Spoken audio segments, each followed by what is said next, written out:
L'année 2006 vient à peine de commencer que des indices positifs arrivent et nous montrent que le vent change de direction, le vent tourne. Je veux parler des médecins, les médecins qui ont été persécutés par un ordre des médecins honteux, scandaleux, pétainistes, qui a poursuivi, réprimé des médecins qui ne faisaient qu'appliquer le serment d'Hippocrate, soigner et ne pas nuire. Cet ordre des médecins qui doit être dissous le plus rapidement possible. Il commence à faire dans son froc. Pourquoi? Eh bien, tout simplement parce que la pression de la vérité est une pression que nul ne peut arrêter. Après le docteur Denis Agrais, qui est une figure de la résistance, qui s'est opposé à cette folie vaccinaliste, qui vient d'être réhabilité, réintégré dans l'ordre des médecins, eh bien c'est au tour du professeur Henri Joyeux, qui vient d'être réintégré par l'ordre des médecins. Que se passe-t-il? On commence à avoir peur. Peur de quoi? Tout simplement de l'application de la loi. De la loi.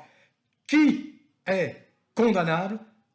Tous ceux qui siègent au sein de l'ordre des médecins. Il y a nombre de dispositions légales internationales qui expliquent, notamment le code de Nuremberg, mais également le code pénal, le code civil français, la déclaration des droits de l'homme et du citoyen, qui expliquent que nul n'est autorisé à attenter à l'intégrité physique d'un être humain. Or, quand on décide sur la pression politique d'un pouvoir totalement corrompu, déjanté, détraqué, de vacciner massivement des gens pour une pathologie qui n'est absolument pas définie, et on remet ça actuellement, eh bien, on s'expose. Donc voilà, 2006 ne fait que commencer, et on s'aperçoit que la vérité pousse, elle pousse avec une force extraordinaire, dans tous les sens, dans toutes les directions. 2026. Autre sujet, la révolte paysanne. Vous avez pu découvrir ma dernière vidéo qui était une vidéo très optimiste qui soutenait bien évidemment sans retenue le mouvement des paysans, l'invasion de Paris, et j'ai pu titrer de façon très exultante, mais je retire rien du tout, le fait que les paysans, les agriculteurs avaient, malgré l'armada honteuse de la répression dictatoriale macronienne, avaient réussi à pénétrer dans Paris, l'approcher, envahir des lieux symboliques comme la Tour Eiffel, comme la place de l'Étoile, l'Arc de Triomphe, etc., comme l'Assemblée nationale, le Palais Bourbon. Mais voilà, nous sommes en Macronie. La Macronie, c'est un régime totalement vérolé. Vous comprenez ce que ça veut dire? C'est qu'on achète par le fric, y compris ceux qui prétendent vous défendre. Le masque de la trahison est tombé. Alors on le savait avec Arnaud Rousseau, le président de la FNSEA, qui n'a absolument pas participé à cette invasion des agriculteurs, invasion partout en France, invasion pour la bonne cause, hein, bien évidemment, pour la survie des exploitations agricoles familiales qui sont remises en question par cet accord absolument scélérat, dégueulasse du Mercosur. C'est la malbouffe, c'est la bouffe pourrie qui va vous empoisonner que Macron privilégie. Alors bien oui, oui, bien sûr, le petit rusé, il a l'habitude, hein, bien évidemment. Hein, il dit, ouais, non, non, non, je suis contre, sauf qu'il est parfaitement au courant des règles qui sont en vigueur avec la von der Leyen, héritage du nazi, des nazis. Il est parfaitement au courant, il est tout à fait d'accord. D'accord avec Arnaud Rousseau, le président de la FNSEA, qui a des actions dans des entreprises, notamment au Brésil, qui effectivement produisent de façon industrielle la pire des malbouffes qui va vous faire attraper toutes les pathologies, la plus grave, le cancer. Mais Macron applaudit la Genevard, celle qui se prétend ministre de l'Agriculture, qui n'y entend rien du tout, mais rien, absolument rien. Elle applaudit. Ah oui, non, non, on vous défend. Vous savez, il y a les discours officiels et puis il y a le comportement. C'est-à-dire qu'on vous enfume, on vous prend pour des cons. Et qui a montré son vrai visage? Eh bien, le président de la coordination rurale. Oui, parce que le dénommé Bertrand Vantaux, vous savez ce que c'est? C'est un macroniste. Oui, c'est un macroniste. Il a soutenu, je crois qu'il a été un suppléant d'un candidat macroniste. Il est très proche de Macron, le dénommé Bertrand Vantaux. Donc il faut faire très attention au pédigré des gens que vous nommez à la tête de vos organisations. Les professions agricoles. Bertrand Vantaux. Vous vous rendez compte, le type? Il n'a pas fait un millième du boulot. Hop, il arrête sur injonction de son patron Macron, Bertrand Vantaux, Arnaud Rousseau, etc., etc. Quelle honte, quel scandale. Tout est à refaire. Révolte paysanne, ils sont plus de 2000 à s'être mobilisés, à s'être sacrifiés pour converger sur Paris.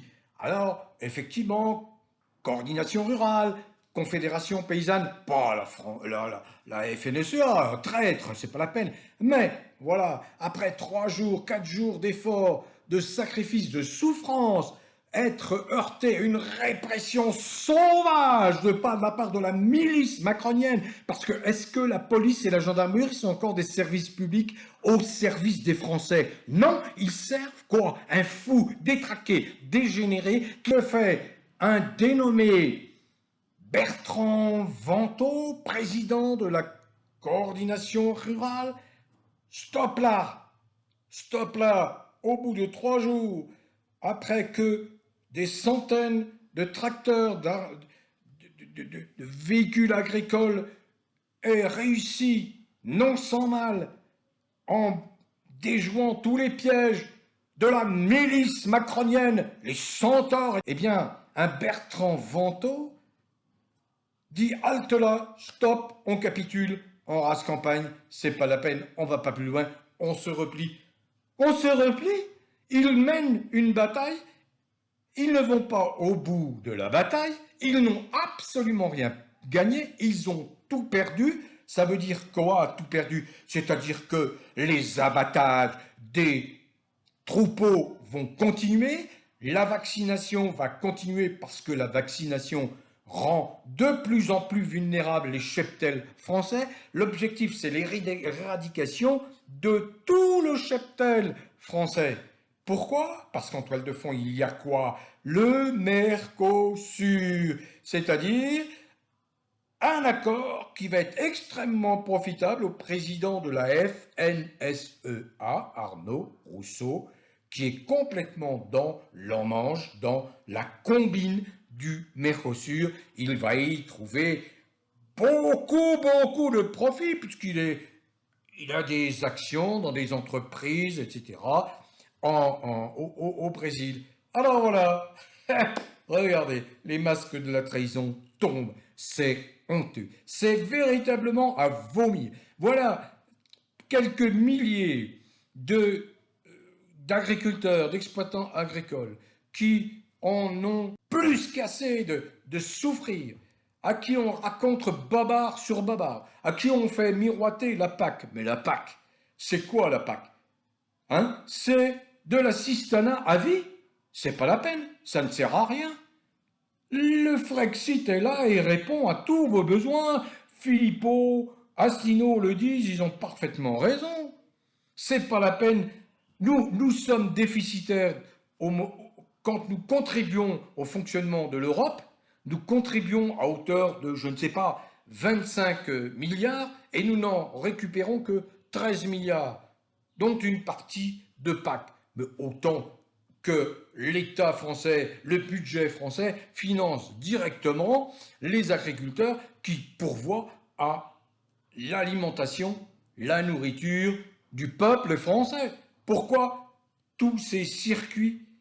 Pourquoi? Tout simplement pour enrichir des intermédiaires, tout simplement pour permettre à la haute finance, BlackRock, Vanguard, Soros, Bill Gates, d'acheter des terres à vil prix, des terres françaises en particulier, et puis, effectivement, de les transformer en fabrique de malbouffe. Alors, effectivement, vous êtes la queue entre les jambes. Vous ne pouvez pas accepter une pareille défaite devant ce gigolo de Macron, ce détraqué, ce pervers qui va bientôt probablement être contraint à dissoudre l'Assemblée nationale. Pourquoi? Parce que, réaction enfin, des groupes politiques, même si c'est de la fausse opposition sur la durée, la France Insoumise, le Rassemblement National, qui ont bien senti que ça bougeait à la base, que mécontenter à ce point, tromper à ce point le monde agricole, ça ne resterait pas sans conséquence. Ça veut dire que, en réalité, France Insoumise, 72 députés, Rassemblement National et le groupe de Ciotti, 143 députés, eh bien, ont déposé des motions de censure. Motion de censure pour le budget et surtout, motion de censure parce que le Mercosur a été adopté par l'Union européenne. Même si Macron, jouant les candides, les purs, a dit « mais non, il est à l'origine de cela, bien sûr, il frappe dans ses mains ». Vos dirigeants vous ont trahi. Oh, je l'avais dit dans une précédente vidéo, dans une autre vidéo, je dis faites attention, vous ne pouvez pas mobiliser autant d'énergie, autant de fatigue pour investir Paris sans avoir une stratégie à long terme. Il ne s'agit pas d'aller et ensuite de se replier la queue entre les jambes. C'est pas ça l'objectif. L'objectif, c'est de maintenir la place, maintenir les positions pour agglomérer, pour agréger, et il y avait des gens qui étaient prêts à s'agglomérer. Ça ne se serait pas fait en un jour, mais 2 jours, 3 jours. J'ai même vu des gens de la CGT Paris aller soutenir des agriculteurs de la Confédération paysanne. C'est cela la démarche. Il faut nous débarrasser du fou cinglé qui tue, qui massacre, qui détruit complètement la France. Il y a 75 000 faillites la dernière année. Il y a presque 2000 entreprises qui ont disparu, vendues par Macron. Il est en train de massacrer à coups de tronçonneuse la France. Il y a des gens qui ont perdu la vie parce qu'ils ont dénoncé cela. Voyons, alors vous ne voulez pas réagir? Donc, juste dire que les 13 et 14 janvier, eh bien, vont être débattues 2 motions de censure, une déposée par la France Insoumise et l'autre par le Rassemblement National. Je salue l'initiative. Cette fois, j'accorde peu de chance au gouvernement Le Cornu, très proche de Madame Macron, qui a détourné 2 millions des pièces jaunes pour alimenter une pseudo-association dont le rôle est, en réalité, de contrôler tout ce qui se dit sur Internet pour empêcher toutes les mauvaises paroles contre sa chérie son chéri Jean-Michel Trogneux. Vous voyez un peu, on est vraiment au ras des pâquerettes en France. Voilà ce qui se passe. Alors effectivement, ça n'est pas glorieux, mais je n'incrimine absolument pas chacun d'entre vous. Je vois un jeune agriculteur de 18 ans hein, gardé à vue pendant 48 heures comme si c'était un délinquant, comme s'il avait commis un acte de violence, et on va le condamner à quoi? À 6 mois de prison? Et à combien? À 6 000 € de... Mais c'est scandaleux! Justice à vomir! À vomir! Il n'y a plus de justice en France! Mais les juges, vous n'êtes pas capables d'actionner votre discernement et de voir que telle loi n'est pas une bonne loi, qu'elle n'est pas applicable, que c'est une loi hors la loi. Je pense que on va arriver tôt ou tard à dégager ces engences, ces gens répugnants qui salissent la France depuis l'arrivée de Macron, qui la salissent, qui la pervertissent. Allez, bon vent à tous, prenez soin de vous, portez-vous bien, la lutte continue.